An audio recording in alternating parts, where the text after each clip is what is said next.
Hi everyone, it's Ollie from MagicHands Hobbies. Welcome back. This is the latest in my HeroQuest line, where we're going to look at painting the cupboards and shelves from the latest version of the board game. I've put a nice undercoat of black on here. These are the main colours that I'll be using, starting with the darker brown, working up through to the lighter tones. We're just going to apply a downward motion wet brush, where it's a similar style to dry brush, except you've got a bit more paint on, trying to make sure that we don't get into the deepest recesses of the wood and just leaving that black there. Being very conscious of how much paint we're putting on. We don't want to be applying this like we would a normal base coat. You can see I'm using a makeup brush, and the idea is that that just gives me more body, more paint that I can put on, but I'm not soaking the model in the paint. Also using a similar method with regards to where the brush is touching. You'll see I'm not trying to get into the little crack underneath each of the door. If the bristles happen to touch there as I'm brushing, then so be it, but I'm not too bothered about it. I'm also not trying to get in and amongst all the detail of the door handles, etc. We're literally just brushing the bristles of the brush across the top. That will be applied all over the back of the cupboard and the sides, and I'm doing the same here with the shelf. Sped it up a little bit here. You've already seen it, you don't need to keep seeing all that level of detail. Don't forget, get right to the back of the shelves, because people will be able to see in there. They're bound to pick it up. Not a good idea to leave it black. The brushes I'm using here are cheap makeup brushes that I've managed to find in my local supermarket.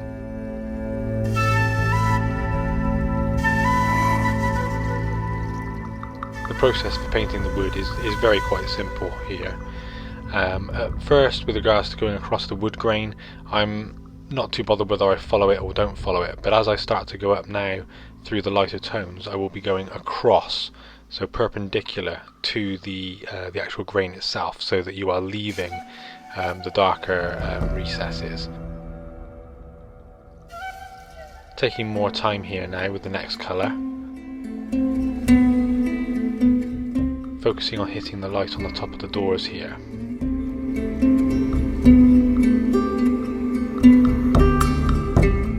In my eye, for this particular paint session, we are focusing with the light coming from above. I might experiment with the other cupboard in bringing the light from the side, or maybe even from the underside.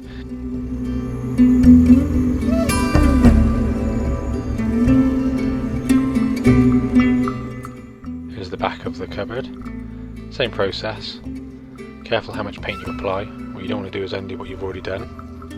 When it comes to the panelling, I focus the majority of the paint towards the centre of each panel.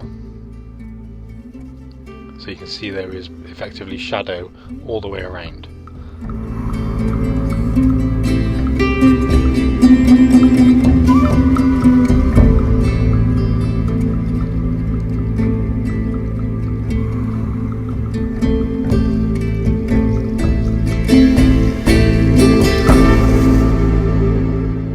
Once you're happy with each layer, feel free to move on to the next.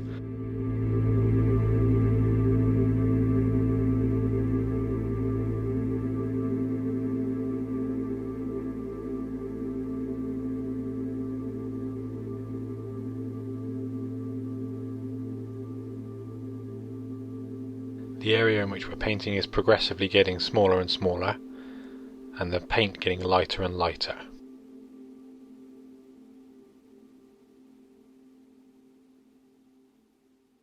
Making sure to pick out the corners of the cupboard in this case. Obviously the corner is going to pick up light more so than the main panel.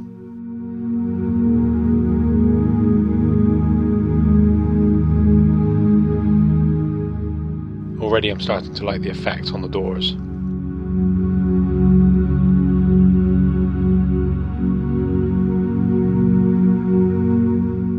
Just repeating the process over and over until you're happy with that particular coat of paint, applying a similar methodology as we have the other previous colours. But the idea is, especially on these back panels, you're applying it to a smaller and smaller area.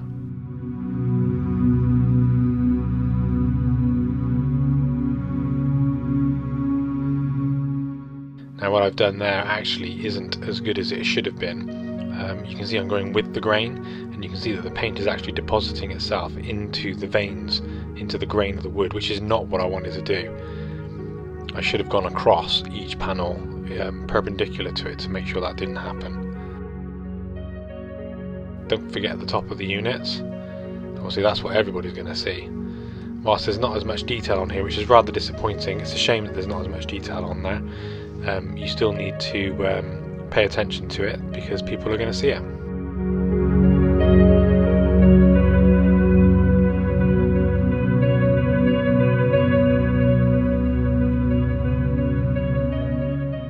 Okay, so now we're coming in with the final colour, and this is really where we'll start to see the magic happen. It really starts to make the item pop. Now, one thing I haven't done with the furniture, and this applies to the tables and chairs across the woodwork, I've not applied any washes. Now, I did this on purpose. I'm trying to use a method where I don't need to rely on a wash for every model that I do. And with dry brushing, I think it's a good opportunity to do that.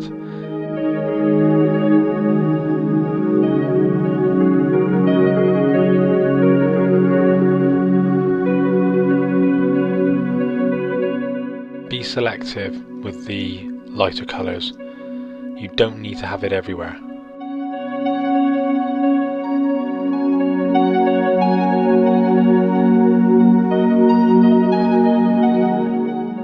Focus on the edges that are sticking out more. You can see I'm not reaching for the wood panelling, the detailing behind the doors. That's quite recessed. You're not likely to get much light there.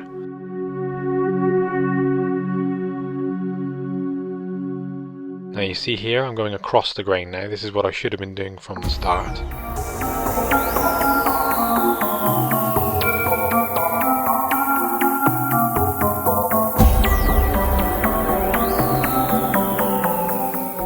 Make sure you pick out those corners. Same principles on the back.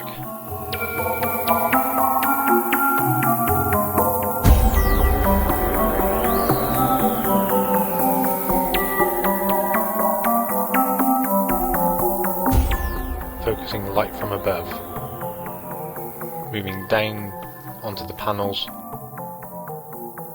and being very selective with the areas that I'm picking out.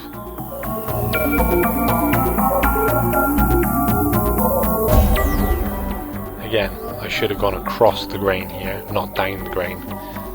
It would have produced a much nicer effect.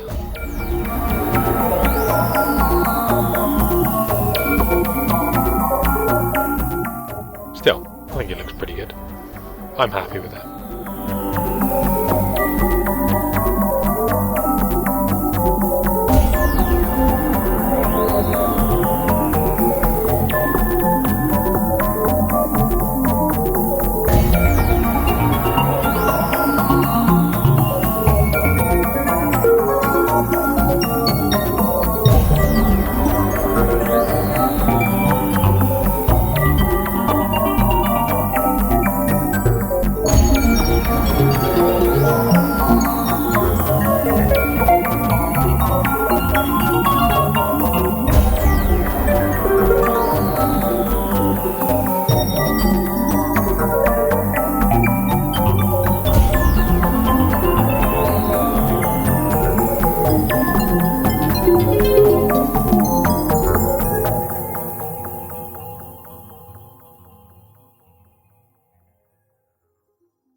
now moving on to the final edge highlighting.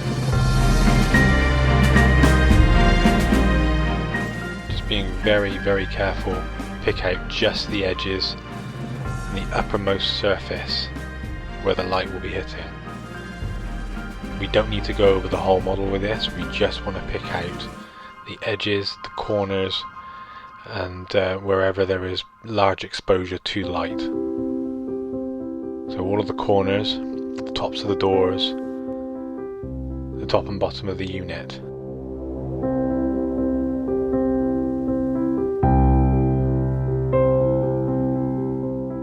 Now I forget whether or not this was the lighter shade of brown or whether or not this was an ivory over the top.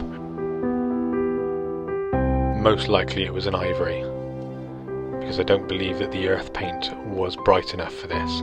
Unfortunately I can't recall what it was, but you'll soon find out when you try and use your top highlight colour out of the three. If it's not producing a light enough colour, go with an ivory. Don't use white. White will be far too dramatic. It needs to be relatable to the browns that we've been using. In that case, it's an ivory you need to use.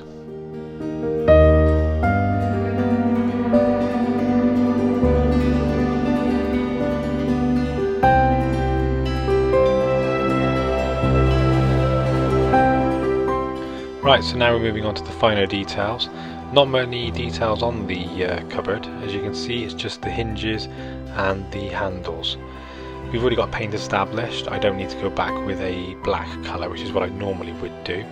The the brown is actually providing a decent enough coverage for a base coat. So now we're simply going to use a dark silver. Over the top you can use any silver. I don't need to really specify one to you. And what we'll end up doing is applying a black wash over the top. You can go further and then add additional highlights of the original silver or maybe a brighter silver over the top, but I don't feel the need to do that in this particular case.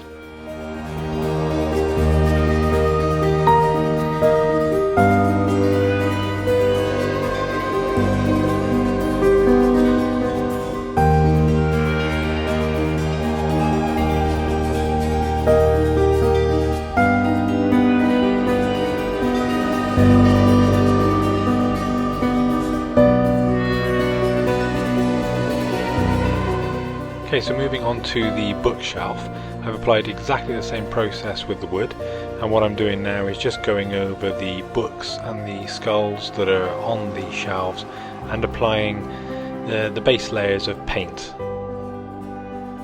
You can choose any colours that you like. There's no right or wrong method to this. Just have fun and go for it.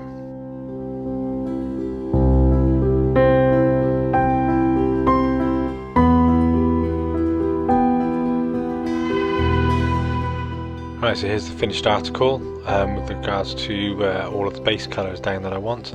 I've also used a bone colour. I forget which one it was, but it's a general bone colour that you can get from any brand for the skulls and the pages that you can see. We're going to be taking our black wash and our brown wash, and we're going to now apply this over all of the books. The brown will go over all the ivory and the black will go over everything else. This is simply to give it a bit of staining and not make it look so basic and simple with the colours.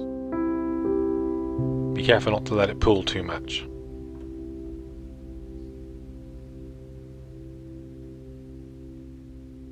Going back to the cupboard, we're going to do the same thing here. The only wash we're going to use though is the black, and that is going to go over all of the metallic parts. Again, I've said this before, what you can do is you can allow the wash to slightly overlap the metallics onto the wood, and this will provide additional shading and depth to your piece.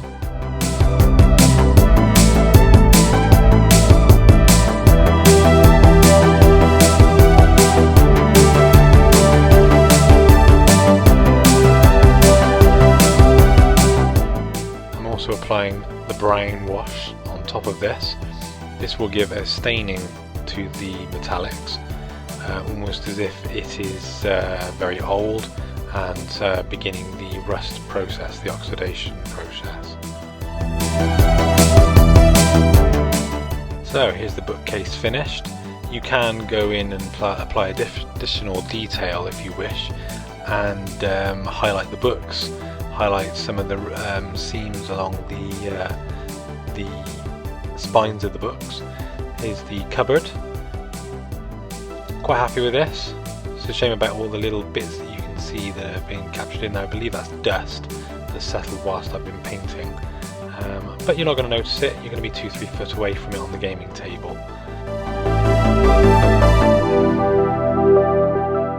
Well, I hope you've enjoyed the tutorial. It's been a great one for me, and if you like what you see, drop a like, subscribe, and I will see you in the next video.